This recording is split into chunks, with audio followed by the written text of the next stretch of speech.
Anak ni Yasmin Kurdi na si Ayesha, isinugod sa ospital matapos sumakit ang tiyan.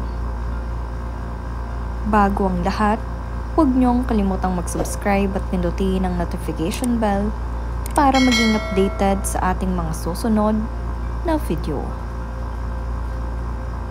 Agad-agad na nagtungo sa ospital ngayong araw itong si Yasmin Kurdi matapos isugod sa ospital ang kanyang panganay na anak na si Ayesha.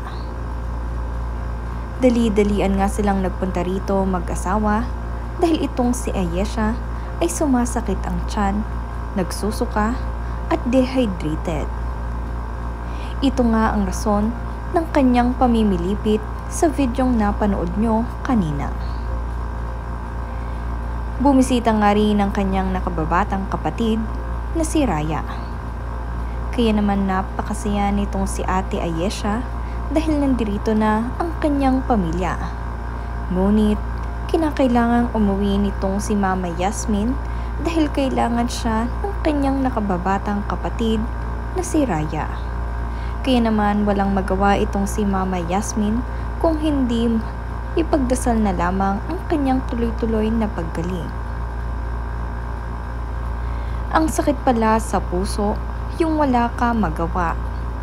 Di ko maalagaan at makita si Ayesha sa ospital kasi kailangan ko alagaan si Raya. Get well soon, Ayesha.